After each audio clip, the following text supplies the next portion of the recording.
रहमतुल्लाहि व बरकातुहू। मोअज़्ज़िज़ हाज़रीन इकराम, बुजुर्गान मिल्लत, पसे पर्दा बैठकर सुनने वाली मेरी इज़्ज़तदार माँ और बहनों, गयूर नौजवान साथियों, शहनशीन बतशरीफ फरमा मुफ्ती असलम कासमी साहब, सदर जमीयत उलमा हिंद संगारेड्डी जिले, जनाब कौसर मोइनुद्दीन साहब, रुकन असम्बली मजलिस इत्तेहादुल मुस्लिमीन ज़हीराबाद के सदर जनाब अतर अहमद साहब, जनाब गौस पाशा साहब, सदासी बेट के मजलिस के सदर, इशरत साहब जिले मेदक के सदर, यूनुस साहब जो नारायण खेड़ के मजलिस सदर हैं, बांसवाड़ा से तशरीफ लाए मजलिस इत्तेहादुल मुस्लिमीन के सदर, सेक्रेटरी ज़हीराबाद गौस साहब, बिदर के मजलिस इत्तेहादुल मुस्लिमीन के सदर व रुकन बल्दिया जनाब मुन्ना साहब, आरिफ काउंसलर साहब, नुमाइंदा रुकन बल्दिया याकूब साहब, मजलिस के साबिक़ अरकान बल्दिया एजाज साहब, नाजिमुद्दीन साहब, फाजिल साहब, ख्वाजा साहब, मेरे तमाम मजलिस रुफ़क़ा, मोअज़्ज़िज़ हाज़रीन इकराम, मैं आप तमाम का शुक्रगुजार हूँ कि आप लोग अपना कीमती वक्त निकाल कर आज मजलिस इत्तेहादुल मुस्लिमीन के जलसे हालात हाज़रा में आपने शिरकत की। मैं शुरुआत में आपको ये बात बताना जरूरी समझता हूं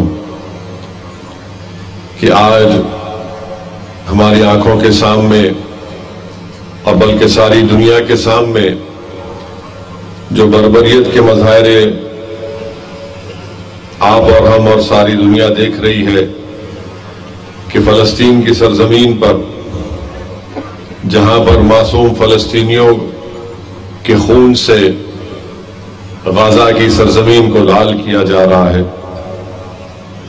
और गाजा में अब तक 9,061 लोगों की मौत हुई है, जिसमें से 3,760 मासूम बच्चे हैं, 2,326 उसमें खवातीन हैं।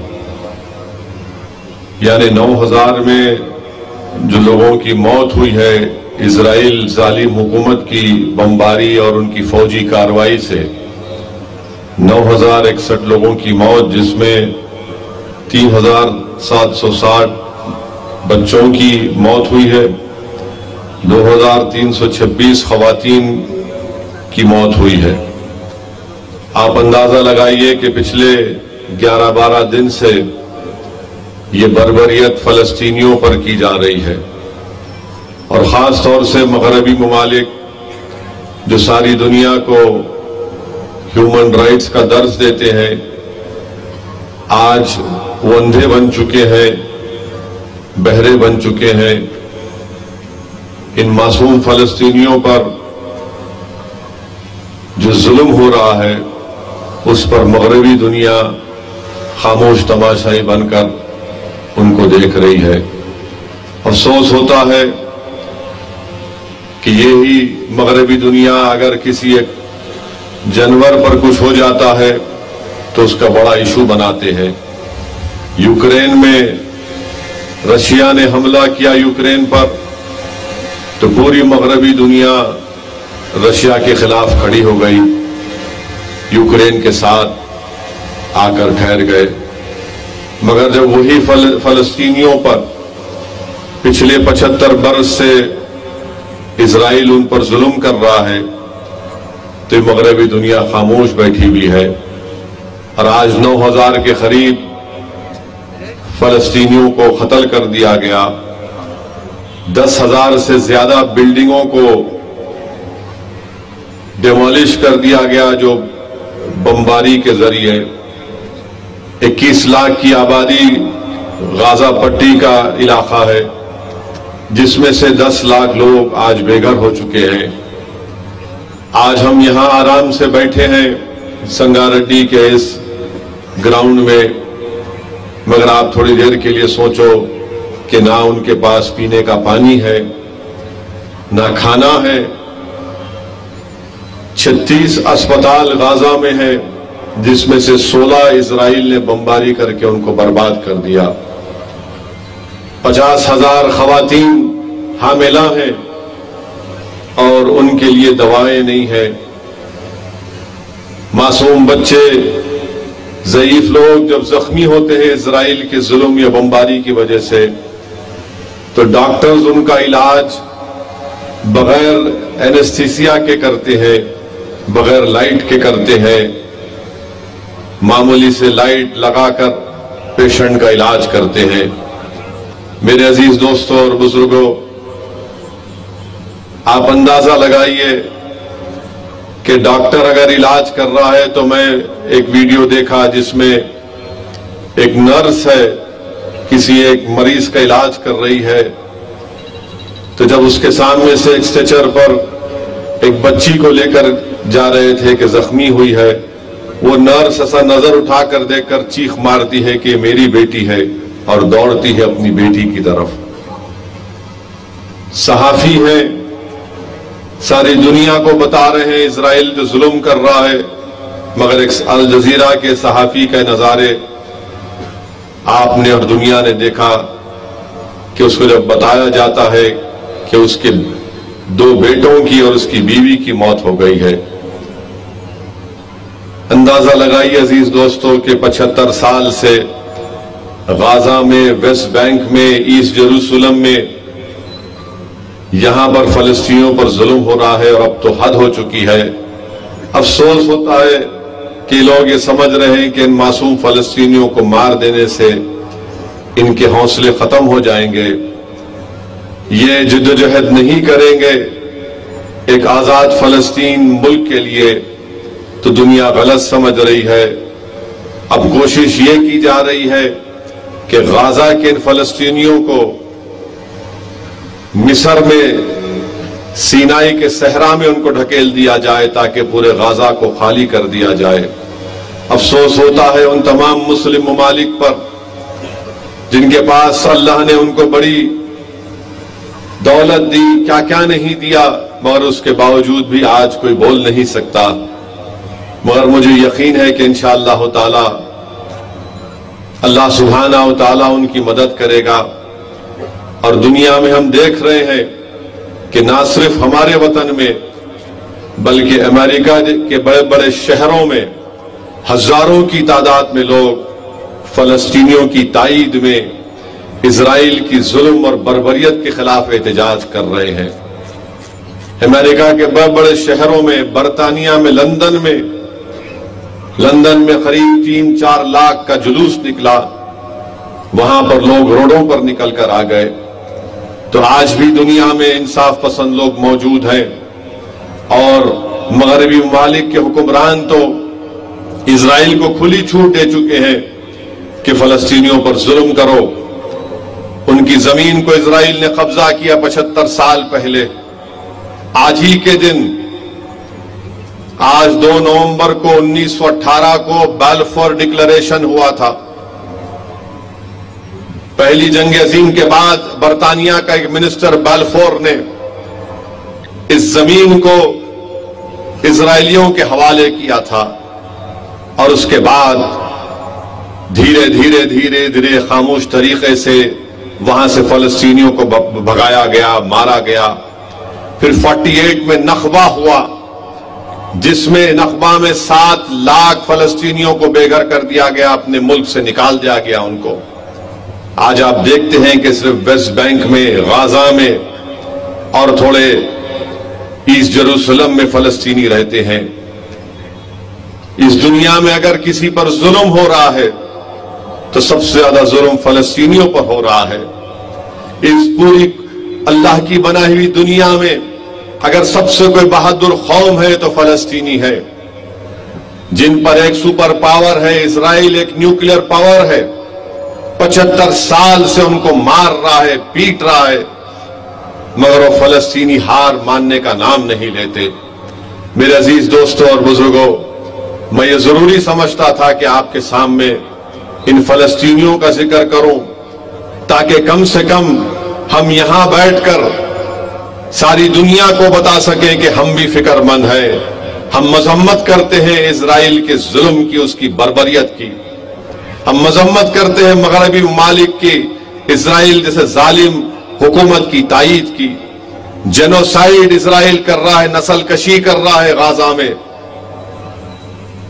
ऐसे ऐसे बम्स डाले, फास्फोरस बम डाला जाता है जिससे अगर चमड़ी पर हड्डी गल जाती है, बिल्डिंगें गिर जाती हैं उससे। मगर आप अंदाजा लगाइए कि बिल्डिंग बर्बाद है और नमाज का वक्त आ रहा तो बिल्डिंग के मलबे के ऊपर नमाजें अदा हो रही है, लाशें निकल रही हैं पूरे भाई बहन की, माओं की, और उनकी जबान से एक ही बात निकल रही है कि हम फलस्तीन को अपना मुल्क बनाकर रहेंगे। मैं सलाम करता हूं फलस्तीन के इन जियालों को, मैं सलाम करता हूं फलस्तीन की इन माओं को जिन्होंने ऐसे बहादुर बच्चों को पैदा किया। मैं सलाम करता हूं फलस्तीन की उन माओं को जो 4000 के करीब अपनी औलाद को खो चुके हैं। मेरे अजीज दोस्तों और बुजुर्गों, हमको और आपको फलस्तीनियों के साथ खड़े रहना है, अपनी दुआओं से, अपने पूरे जोश और जज्बे के साथ कि वो क्या लड़ रहे हैं, किस लिए लड़ रहे हैं, उनका मकसद क्या है, वो आप तमाम पर आया है। मैं अल्लाह से भी दुआ करता हूं कि अल्लाह सुब्हाना व तआला इन जालिमों का खात्मा करे। अल्लाह सुब्हाना व तआला फलस्तीनियों को जो जुल्म हो रहा है, अल्लाह अपने फरिश्तों से उनकी मदद फरमाए, अल्लाह उनको कामयाब करे। और मुझे यकीन है कि सुबह क़यामत तक ये फलस्तीनी इन जालिमों से मुकाबला करते रहेंगे, बातिल ताकतों से पंजा आजमाई करते रहेंगे और अल्लाह जरूर इनको कामयाब और कामरान करेगा। हम दुआ करें कि अल्लाह उनके हौसलों को बुलंद रखे। हम दुआ करें कि अल्लाह सुब्हाना व तआला रज़्ज़ाक़ है, अल्लाह उनको रिज़्क़ दे, अल्लाह शाफी है, अल्लाह उन लोगों को जो जख्मी है, आज उनके इलाज के लिए दवाएं नहीं है, अल्लाह उनका इंतजाम कराए। और मगरबी दुनिया को याद रखना चाहिए कि हम ये दुनिया नहीं भूलेगी, तुम्हारी अंधी तायीद इजराइल की दुनिया नहीं भूलने वाली है। और जो आज तुम जुल्म कर रहे हो, तारीख में लिखा जाएगा कि तुम्हारी तायीद की वजह से इजराइल ने फलस्तीनियों पर जुल्म किया, बमबारी की और हजारों की तादाद में बिल्डिंगों को तोड़कर उनको बेघर कर दिया। मगर फलस्तीनी लड़ेंगे, मुझे यकीन है। हमारे मुल्क की भी पॉलिसी यही रही कि हम हमेशा एक आजाद फलस्तीन मुल्क की तायीद किए और मुझे उम्मीद है कि यह मौक़िफ़ में तब्दीली नहीं आएगी। ये मौक़िफ़ महात्मा गांधी ने कहा था कि जिस तरह अंग्रेजों के लिए बरतानिया उनका मुल्क है, जिस तरह फ्रांसीसियों के लिए फ्रांस उनका मुल्क है, उसी तरह फलस्तीन अरबों का है। और मुझे यकीन है कि इंशाअल्लाह ताला ये जुल्म खत्म होगा। मेरे अजीज दोस्तों और बुजुर्गों, दूसरी अहम बात जो मैं आपके सामने रखना चाह रहा था कि मजलिस इत्तेहादुल मुस्लिमीन ने फैसला लिया तेलंगाना के असेंबली इंतखाबात के सिलसिले में कि जहां पर मजलिस इत्तेहादुल मुस्लिमीन के उम्मीदवार होंगे, हमने अवाम से अपील की कि आप वहां पर उन असेंबली हल्के जात से मजलिस के उम्मीदवारों को कामयाब और कामरान करें, वोट डालकर अपनी दुआओं से। जहां पर मजलिस का उम्मीदवार नहीं होगा, हमने अवाम से अपील की कि वहां पर वो मामू को कामयाब करें, उनके उम्मीदवारों को कामयाब करें। मेरे अजीज दोस्तों और बुजुर्गों, मजलिस ने फैसला क्यों लिया, मैं आपको बताना चाहता हूं। यकीनन आपके पास पूरा इख्तियार है कि आप किसको अपना वोट दें, मगर आज सरजमीन हिंदुस्तान में, भारत में अगर कहीं पर आपकी एक सियासी आवाज है, आपकी सियासी ताकत है, तो मजलिस इत्तेहादुल मुस्लिमीन है। गो आप संगारेड्डी में रहते हैं, मगर यकीनन आपकी दिलचस्पी, आपकी वाबस्तगी, आपका जज्बा, आपकी दुआओं से ही मजलिस के अरकान असेंबली कामयाब होते हैं और इंशाअल्लाह ताला इस असेंबली इंतखाबात में भी कामयाब होंगे। मैं आपके सामने चंद बातों को रखना चाहता हूं ताकि आपको ये बात समझ में आ जाए कि मजलिस ने अपनी तायीद का ये फैसला क्यों लिया। मैं आपको बताना चाहता हूं मेरे अजीज दोस्तों और बुजुर्गों, रियासत तेलंगाना बनने के बाद मजलिस इत्तेहादुल मुस्लिमीन की नुमाइंदगी पर हर साल अक़लियतों की तालीम के ऊपर यहां की हुकूमत 650 करोड़ रुपए सिर्फ तालीम के ऊपर खर्च किए, अक़लियतों के तालीम के ऊपर। वो उसका ब्रेकअप क्या है? मैं आपको 9 साल का बता रहा हूं।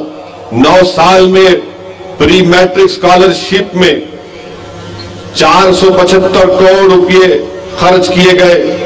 इसका फायदा प्री मैट्रिक स्कॉलरशिप में अक़लियतों के 14,27,714 बच्चे और बच्चियों को हुआ। ये रीइंबर्समेंट ऑफ ट्यूशन फीस है 1,750 करोड़ रुपए। इसका फायदा करीब 9 साल में 1,15,000 के करीब तलबा और तालिबात को हुआ। चीफ मिनिस्टर ओवरसीज स्कॉलरशिप जो अक़लियतों को दी गई 490 करोड़ रुपए 9 साल में, जिसमें 3,224 अक़लियती तलबा और तालिबात को ओवरसीज स्कॉलरशिप दी गई। टेमरिस के स्कूल खोले गए 3,065 करोड़ रुपए 9 साल में खर्चा हुए, जिसमें आज टेमरिस के जो स्कूल है 200 के करीब। टेमरिस में 205 स्कूल है, 97,000 बच्चे और बच्चियां इसमें पढ़ रही हैं मुस्लिम अक़लियत के। बच्चों का स्कूल अलग, बच्चियों का स्कूल अलग। और फिर 32,640 इसी टेमरिस के स्कूल को जूनियर कॉलेज में तब्दील किया गया था मजलिस की नुमाइंदगी पर। तो 32,640 तलबा और तालिबात जूनियर कॉलेज पढ़ रही हैं।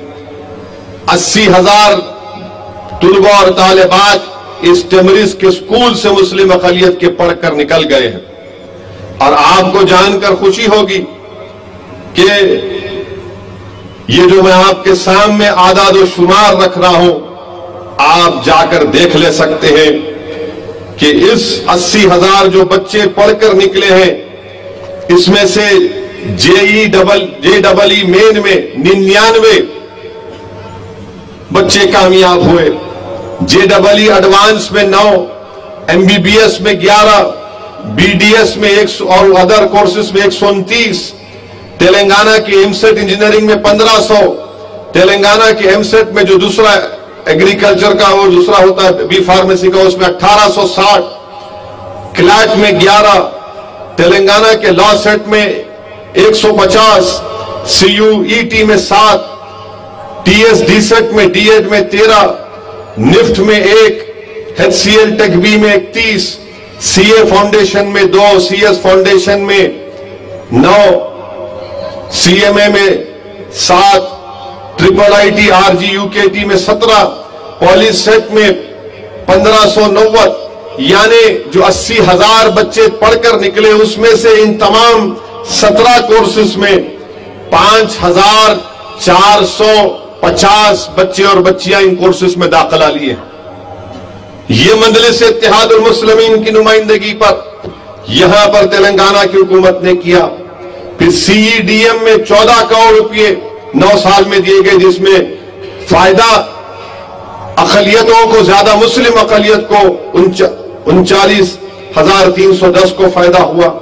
माइनॉरिटी स्टडी सर्कल है, उसमें सिविल सर्विस का एग्जाम में दूसरे इम्तिहानों में 9,319 बच्चे को फायदा हुआ, सिविल सर्विस में 17 को हुआ। तो ये अगर आप पूरा देखेंगे, pre matric scholarship, reimbursement, overseas scholarship, TMREIS, CEDM, minority circle 27,08,693 बच्चे और बच्चों को फायदा हो 9 साल में। और आप और हम जानते हैं कि मुस्लिम अक़लियत का सबसे बड़ा मसला हमारे बच्चे बच्चियों का तालीम का मसला है। यह मजलिस इत्तेहादुल मुस्लिमीन की नुमाइंदगी पर रियासत तेलंगाना में किया गया। फिर शादी मुबारक में 9 साल में 2,337 करोड़ रुपए दिए गए। कितनों को मिला? उसमें 2,76,225 लोगों को शादी मुबारक में चेक दिए गए, 2,335 करोड़ के। फिर इमाम मौजम में 9 साल में 316 करोड़ उनको दिए गए। पहले 9,900 इमामों को 5,000 रुपये महाना दिया जाता था, मजलिस की नुमाइंदगी पर और 7,000 उसमें इजाफा किया गया। तो अब इंशाअल्लाह 17,000 इमाम और मौज़न को हुकूमत की तरफ से महाना 5,000 रुपये दिए जाएंगे। वक्फ की गारंटी एड है 513 करोड़ रुपये मजलिस की नुमाइंदगी पर हुकूमत ने दिए, जिसमें से 1175 वक्फ प्रॉपर्टीज को उसमें बनाया जा रहा है, जिसमें हैदराबाद में अनीसुल गुरबा की एक बड़ी बिल्डिंग है। अब यहां पर लोग बोलेंगे कि मजलिस ने ये बताओ कि परसेंटेज क्या है। कल्याण लक्ष्मी शादी मुबारक की स्कीम आप जानते हैं, तो उसमें 2,76,225 लोगों को शादी मुबारक का चेक मिला। परसेंटेज क्या है मुस्लिम अक़लियत क्या? 21.23 यानी 21%। SC ST BC minorities over scholarship में scheduled caste, scheduled tribe, backward class और माइनॉरिटीज में स्कॉलरशिप 9 साल में जो 6,821 करोड़ रुपए दिए गए, जिसमें अक़लियतों के लिए 3,224 करोड़ रुपए। क्या परसेंटेज है? 47% मिला। फिर रेजिडेंशियल स्कूल पूरे तेलंगाना में 1,022 है, मुस्लिम अक़लियत के लिए, माइनॉरिटीज के लिए 205 है। परसेंटेज क्या है? 20। फिर रेजिडेंशियल स्कूल जो बच्चे पढ़ रहे हैं उसमें इन 1,022 में 6,22,000 बच्चे तमाम 1,022 रेजिडेंशियल स्कूल में पढ़ रहे हैं। उसमें अक़लियतों का तनासुब क्या है? 1,31,000, ज्यादातर 90% मुसलमान है। परसेंटेज क्या है? 21%। अब टोटल बजट जो खर्चा हुआ 9 साल में SC ST BC और माइनॉरिटी वेलफेयर पर 91,000 करोड़ रुपये खर्चा किया गया, जिसमें अक़लियतों का क्या था? 12,000 करोड़ रुपये। परसेंटेज क्या है? 13.18। आज तेलंगाना में मुस्लिम अक़लियत 13% के बराबर। अगर हमारे ईसाई भाइयों को, सिख भाइयों को, जैन भाइयों को मिलाया जाए तो 15-16% होगा। यह मजलिस की नुमाइंदगी पर किया गया है। ये तालीम के मैदान में जिसने मजलिस ने काम किया हुकूमत से नुमाइंदगी करके, इसकी मिसाल कोई बता दो भारत में। फिर आसरा पेंशन 9 साल में जो जितने बेनिफिशियरीज को, हमारे जितने लोगों को आसरा पेंशन मिला 44,12,310, उसमें से मुस्लिम अक़लियत का कितना था? 4,93,000। परसेंटेज क्या है? 11%। इसमें बढ़ना चाहिए, 11% कम है। जो food security BPL card, ration card है तेलंगाना में 90,42,810 है। मुस्लिम अक़लियत और माइनॉरिटीज का कितना हिस्सा? उसमें 12,55,530। तनासुब क्या है? परसेंटेज क्या है? 13.88। ये मजलिस ने काम किया है। ये कोई हम लोग जो बोलते हमारे मुखालिफीन के मजलिस जज्बाती तकरीर करती, हां जज्बाती तकरीर भी करते और काम भी कराते। हम खाली तकरीर नहीं करते बल्कि हुकूमत से काम कराना मजलिस को आता है। इसीलिए मजलिस इत्तेहादुल मुस्लिमीन ने यह फैसला लिया कि आप संगारेड्डी में यहां पर आप मामू को कामयाब करिए। यह काम किया गया है, यकीनन और भी काम करना है। जैसा कि हमारे मजलिस के जिम्मेदारों ने दिया कि संगारेड्डी में बाउंड्री वॉल की तामीर होना, वक्फ की जो जमीन है सर्वे नंबर 412, 222, 311 तमाम माने 102 एकड़ जमीन जो है उसकी हिफाजत के लिए इंशाअल्लाह ताला मैं वादा कर रहा हूं आपसे कि हुकूमत से नुमाइंदगी करके इसकी बाउंड्री वॉल जो वक्फ की जमीन है इसके तहफ़्फ़ुज़ के लिए पूरे इक़दामात और बाउंड्री वॉल उठाने की कोशिश कर काम करेंगे। एक BEd DEd Urdu medium college Sangareddy में जरूरत है और पूरे मुत्तफ़क़ा तौर पर तमाम मसलक के उलमाओं ने फैसला लिया कि अहले सुन्नतुल जमात को, तबलीगी जमात को, जमात इस्लामी अहले हदीस को 1,000 स्क्वायर यार्ड जमीन दी जाए, जाके जिस तरह के हमारे दूसरे अबनाए वतन का उनके भवन है उस तरह का एक काम हो सके। और इंशाअल्लाह ताला हम इसकी बात मैं खुद चीफ मिनिस्टर से और जनाब हरीश राव से करूंगा। एक माइनॉरिटी स्टडी सर्कल की संगारेड्डी में जरूरत है। अहमदनगर में उर्दू घर कब्रिस्तान की जरूरत है संगारेड्डी में, और जो ईदगाह नाकाफी है उसके बाजू कोई प्राइवेट जमीन है हुकूमत से कहकर उसको एक्वायर किया जाए, इसकी भी कोशिश करेंगे। फिर डबल बेड 2 BHK का बुगली कुंटा नाला एक्सपेंशन में इस ताल्लुक से कई मरतबा मैं बोला हूं, ये काम मुकम्मल नहीं हुआ, मेरी जिम्मेदारी है, इंशाल्लाह मैं इसको मुकम्मल करवाऊंगा। वार्ड नंबर 20 में आंगनबाड़ी स्कूल है, बस्ती दवाखाना वार्ड नंबर 26 में जरूरत है, और एक शादी खाना जो है उसको तोड़कर दीनदार खान शादी खाना उसका सरनो अच्छा बनाना चाहिए। और साथ ही साथ जो मेडिकल कॉलेज खोला गया उसमें अक़लियती नौजवानों को नौकरी मिलनी चाहिए। माइनॉरिटी लोन और गृह लक्ष्मी का जो लोन का प्रोसेस है उसको आसान करना चाहिए। और एक मेट्रो ट्रेन संगारेड्डी से मियापुर तक, मुझे यकीन है कि अगर दोबारा केसीआर मुख्यमंत्री बनेगा तो एक काम होगा, क्योंकि उन्होंने ऐलान किया कि जितने टाउन्स हैं तेलंगाना में वहां पर हम इस तरह की सहूलतों पहुंचाने का काम करेंगे। फिर महबूब सागर को खूबसूरत बनाना, और government girls high school Sangareddy में यहां पर मजलिस की तरफ से सालार मिल्लत की बुक डिस्ट्रीब्यूशन होती है और फर्नीचर की जरूरत है। और जुलकल गांव में कब्रिस्तान की दीवार का उठाने का काम है, मुफ्ती साहब ने ये हुक्म दिया है। तो इंशाअल्लाह ताला ये जो आपके 19 काम आपने दिए हैं मुझे, मेरी जिम्मेदारी होगी कि इंशाअल्लाह ताला मैं इन पूरे कामों को करवाऊंगा। मगर मेरी आपसे एक अपील है कि आप अपना एक वोट का सही इस्तेमाल करिए। कांग्रेस पार्टी के वादे, कांग्रेस पार्टी के झूठ, उसकी एक लंबी तारीख है। उसको अगर बयान करना शुरू करूं तो शायद 10 बजे से पहले तकरीर को खत्म करना है वो जरा मुश्किल हो जाएगा। मगर मेरे अजीज दोस्तों और बुजुर्गों, मैं इतना ही कहना चाहूंगा, मैंने बात पहले भी कही, आपके दरमियान में आकर फिर से कह रहा हूं, याद रखिए जिस रियासत में 2 कौमी पार्टियां होती हैं, बीजेपी और कांग्रेस जहां पर होती है, सबसे बड़ा नुकसान अगर होता है तो दलितों को होता है, आदिवासियों को होता है, अक़लियतों को होता है। क्योंकि ये जानते हैं कि हमको छोड़कर ये कहां जाएंगे। और बीजेपी को जरूरत नहीं है, बीजेपी अपने हिंदुत्व के प्रोग्राम को लेकर आगे बढ़ चुकी है।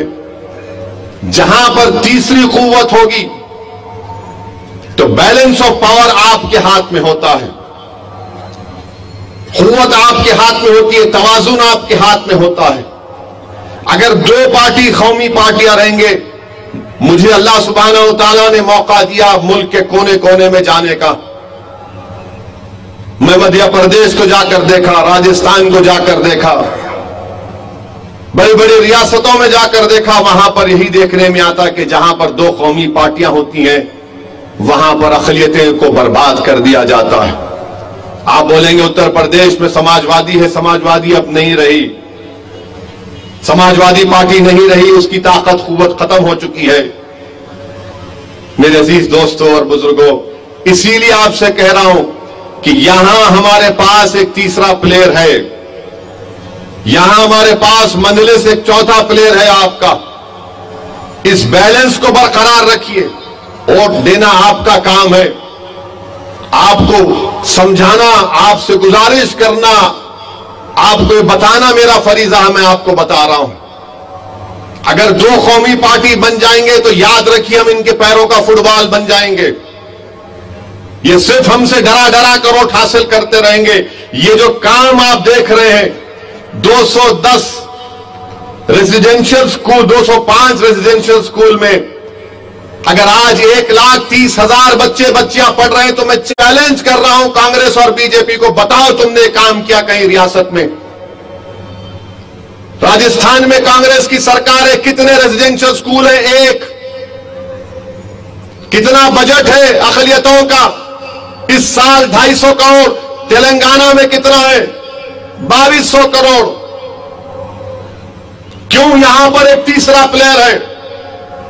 इस बात को आप याद रखो।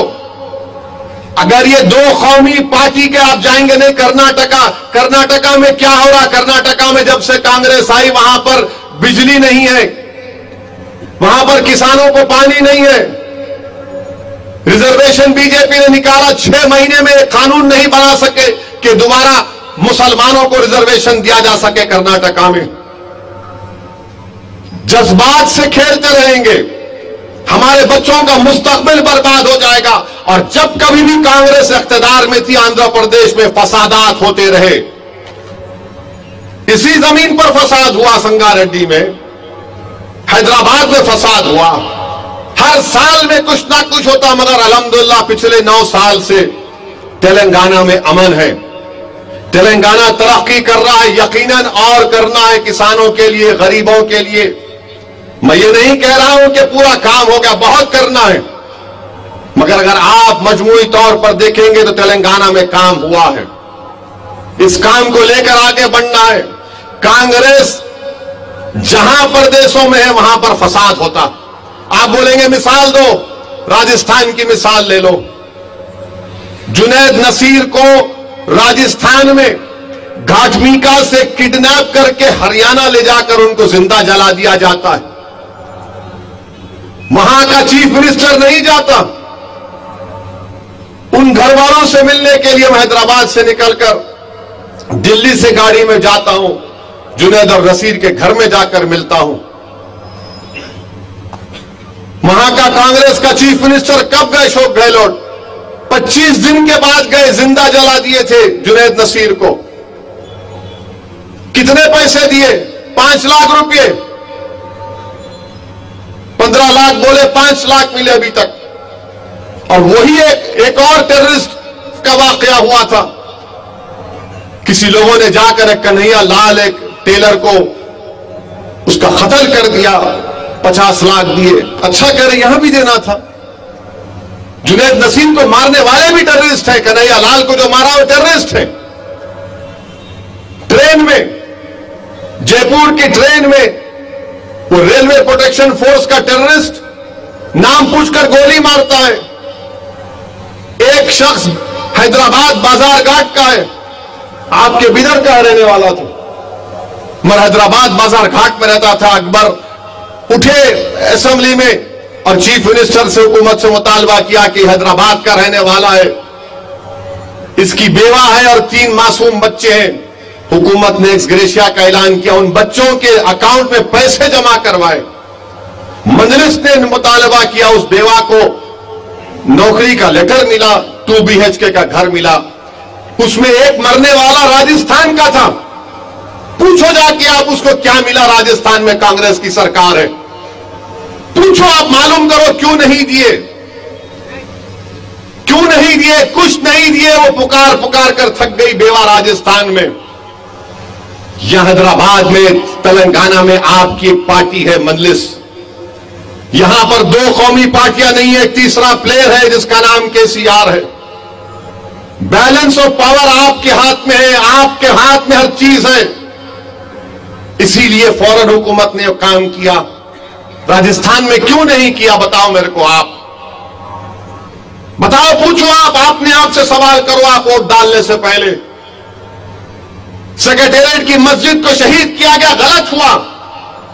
ये कांग्रेस वालों से पूछो आप, इन्होंने रेजोल्यूशन पास नहीं किया था अपनी पार्टी में कि दोबारा बाबरी मस्जिद को बनाएंगे। पूछो इनसे आप, तुमने पास किया था नहीं किया था? अपने पार्टी में पास किया था तुमने, CWC में। हमने सेक्रेटेरिएट में दोबारा उस जगह पर उस मसाजिद को तामीर किया। क्यों किया? क्योंकि आपके पास बैलेंस ऑफ पावर है, आपके पास ताकत है। यहां पर 2 प्लेयर नहीं, 3 प्लेयर है, 4 प्लेयर है।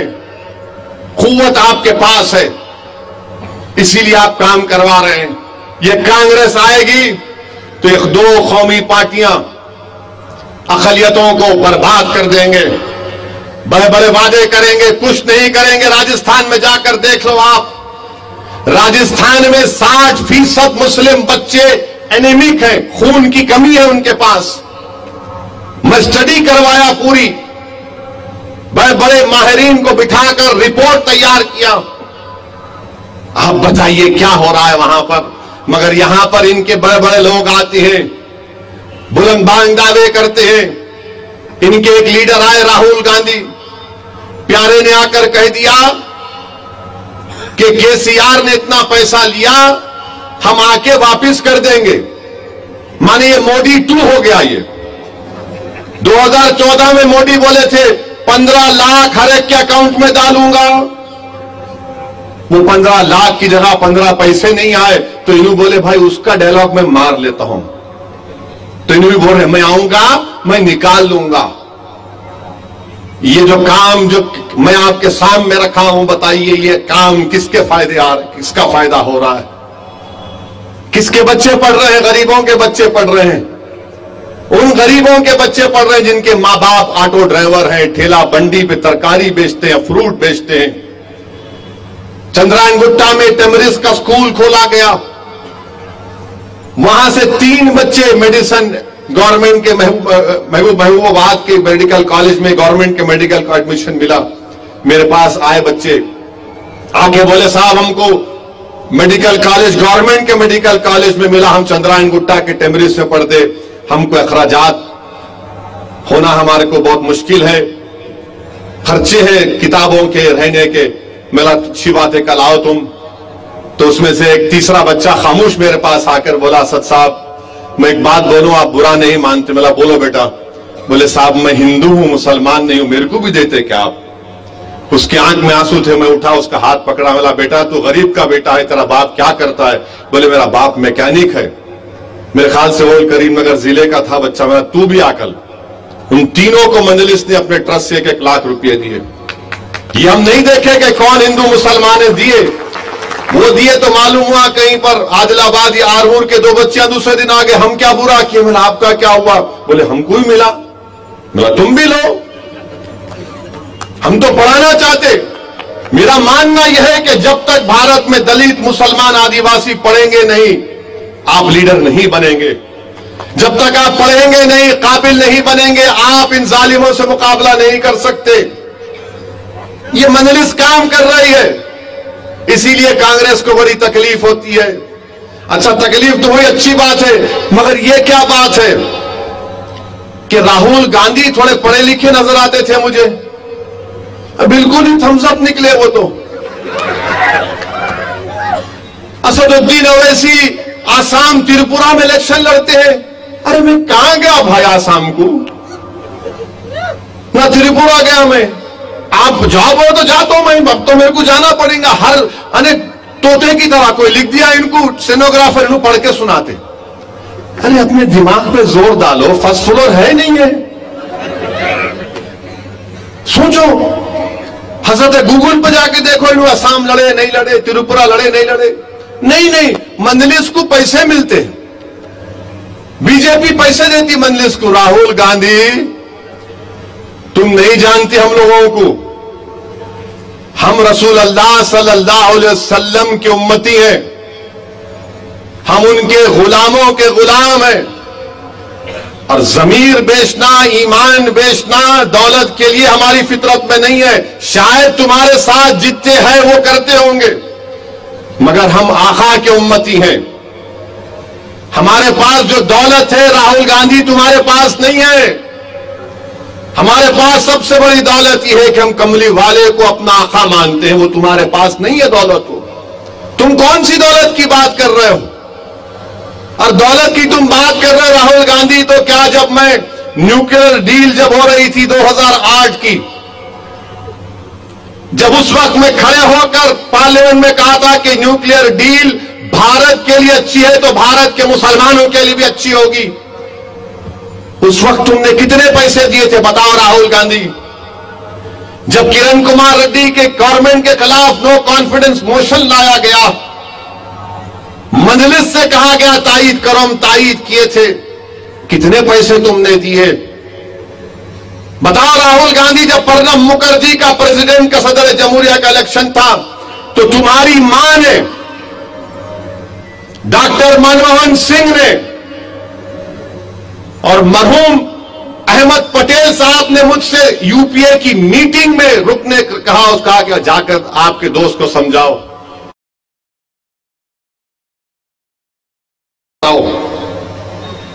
बताओ बोलो कितने पैसे दिए तुम?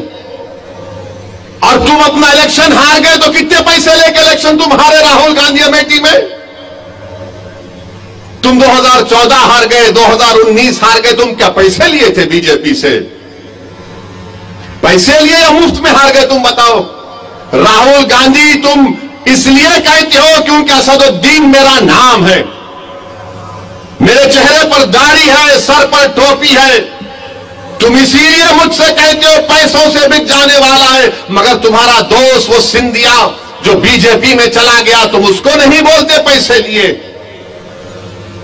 वो जितिन प्रसाद तुम्हारा दोस्त जो बीजेपी में चला गया, तुम उसको नहीं बोलते पैसे लेकर गया बीजेपी में।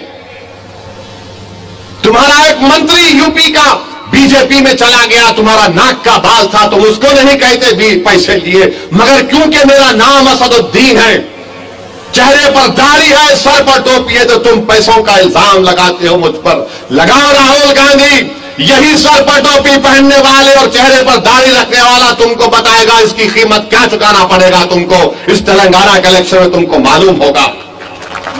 तुम हमको बोलते हो, मगर इनको नहीं बोलते। अच्छा, जब बात पैसों की आई राहुल गांधी, तो तुम्हारा तेलंगाना का सदर क्या वीडियो नहीं दिख रहा? वो वोट फॉर नोट का पैसे ले रहा था, क्या वीडियो नहीं है तुम्हारे सदर का? बोलो राहुल गांधी। अंधे हो जाते हैं, यानी बिल्ली जब दूध पीती तो आंखें बंद करके पीती है, समझती दुनिया नहीं देख रही। तुम्हारा सदर पैसों का ले रहा था ना। अच्छा, उन्हें कहां से आया राहुल गांधी? उन्हें बीजेपी से आया। उन्हें एबीवीपी में था, बीजेपी में गया, नायडू के पास गया तो नायडू की साइकिल को बिठा दिया। अब इनके पास आया, इंशाल्लाह इनको भी बिठाएंगा तेलंगाना में, पूरा बर्बाद करके छोड़ेंगे इनको। ओवैसी जो है मजलिस, अरे मजलिस को तुम जानते नहीं है प्यारे। तुम्हारी दादी दारुसलाम को आई थी, तुम्हारी दादी दारुसलाम को आई थी, आकर बोली थी कि जनाब शिवशंकर साहब का सिकंदराबाद के इलेक्शन में तायीद करो। दारुसलाम को तुम्हारी दादी आई थी तो शिवशंकर साहब कामयाब हुए थे। वो भी नहीं मालूम होगा बेचारों को, नहीं मालूम। जो लिख के दिया याद कर लेते तोते की तरह। हमको सब याद रहता, हमको सब याद रहता। राहुल गांधी, तुम बार बार अगर ऐसा बोलते रहेंगे ना, तो कर्नाटका के इलेक्शन से पहले तुम किसको भिजाए थे दिल्ली में? मेरे घर का नाम बोल दूं, अब नाम बोल दूं। राहुल गांधी बोलो, सोचो, बहुत बोल सकता हूं राहुल गांधी, मगर क्योंकि मेरा नाम असदुद्दीन है, ये तुम्हारी नफरत है इस नाम से। तुम्हें नफरत है दाढ़ी और टोपी पहनने वाले से, इसलिए तुम इल्जाम लगाते। मगर तुम्हारे पार्टी के लोग जो चले गए बीजेपी में, तुम नहीं बोलते। वो तुम्हारा नलगुंडे का बाई इलेक्शन हुआ, कौन सी मनुगुड़, वो उनका कैंडिडेट बीजेपी में कांग्रेस से रिजाइन करा, बीजेपी में मोदी के गोद में जाके गपागप चाय पिया, उन्होंने उसको बिस्किट भी खिलाए, मगर मामू उस पर भारी पड़ गए, उन्हें हार गया। अब उन्हें क्या करा? नहीं, मोदी की चाय अच्छी नहीं, राहुल के कदमों में बैठ जाता। यहां चले गए, उन्हें सेकुलर हो गए, जहीराबाद में बागा रेड्डी साहब के बेटे बीजेपी में चले गए। जहीराबाद में कांग्रेस का उम्मीदवार बीजेपी से कांग्रेस में आया। अरे वो हमारे को आईना दिखा रहे। अरे कभी अपने आईना, अपना चेहरा तो देखो, साथ में तुम्हारे कितने बीजेपी के लोग खड़े हुए हैं। मैं ये कर दूंगा, वो तुम कुछ भी नहीं कर सकते। मालूम मार को तुम अमेठी जीतते नहीं जीतते बोलो तो आप पूरा बताओ, चैलेंज करो तुमको। तुम हार गए वहां पे अमेठी में। वायनाड क्यों जीते? क्योंकि 30% असदुद्दीन ओवैसी वायनाड में था। तुम अमेठी नहीं जीते, तुम्हारे बाप दादा की सीट तुम हार गए। तुम सेकुलरिज्म का दर्श मत दो राहुल गांधी। अगर बोलना शुरू करूंगा ना तो मैं फिर से कह रहा हूं, कांग्रेस आरएसएस की मां है, कांग्रेस आरएसएस की मां है। इसलिए इस कांग्रेस को, जो आरएसएस की मां है, मामू को जिताना है। मामू को जिताए तो ये कांग्रेस जो आरएसएस की मां है, इनको हार होगी। अभी बहुत से लोग आएंगे, बहुत सी बातें करेंगे। मैं सिर्फ इतना ही कहूंगा कि यहां पर दुब्बाक में जो प्रभाकर रेड्डी पर खातेनाला हमला हुआ, मैं उसकी मजम्मत करता हूं। क्यों कांग्रेस का आदमी मारा प्रभाकर रेड्डी को? राहुल गांधी आप नहीं बोलेंगे? अरे आप तो वायलेंस को देख चुके हैं ना। आपकी दादी शहीद हुई, आपके वालिद को मार दिया गया, और आपका पार्टी का आदमी प्रभाकर रेड्डी को चाकू मारता है, उसकी एक आंख को निकाल दिया जाता है। बोलो इस पर तो कुछ बोलो। राहुल गांधी नहीं बोलेंगे, दिखता नहीं कुछ, मगर मजलिस को गाली देंगे। जो 28 नवंबर तक आप एक ही बात सुनेंगे, मोदी आएंगे, स्टीयरिंग इनके हाथ में है, राहुल आएंगे और वैसी बी टीम है। राहुल गांधी कोई बी टीम नहीं है। अगर तुम बी टीम बोलेंगे तो तुम कौन सी टीम के? मैं बोलूं तुमको? तुम कहां से आए बोलूं मैं तुमको? बहरहाल मैं तो बोल चुका हूं, राहुल गांधी आओ हैदराबाद में मुकाबला करो मेरा पार्लियामेंट इलेक्शन में। क्यों ये बातें करते? आओ हैदराबाद में पंजाब से जमहूरी तरीके से देख लेंगे। अरे तुम यहां वहां फिर के बोलते, आओ ना हैदराबाद को मुकाबला करो मेरे से। आओ, सबको आओ, तुम्हारा खानदान को, तुम्हारी आरएसएस को, सबको आके मुकाबला करो। अब पूरे तेलंगाना में किसी के पीछे नहीं पड़ रहे, इनको खाली एक ही दूल्हे भाई दिख रहा, वो ऐसी मंजलिस, वो ऐसी मंजलिस। बहरहाल मेरे अजीज दोस्तों और बुजुर्गों, मेरी आपसे गुजारिश है कि मुत्तहदा तौर पर अपने वोट का इस्तेमाल करिए। बीजेपी तेलंगाना में कोalition चाहती है, हरगिज होने मत दीजिए। यहां पर तीसरा प्लेयर है, कुव्वत आपके पास है, तवाजुन आपके पास है, बैलेंस आपके पास है। मेरी इस बात को गौर करिए और यहां से मामू की पार्टी के उम्मीदवार को कामयाब करिए। बहुत बहुत शुक्रिया। अस्सलाम वालेकुम व रहमतुल्लाहि व बरकातहू।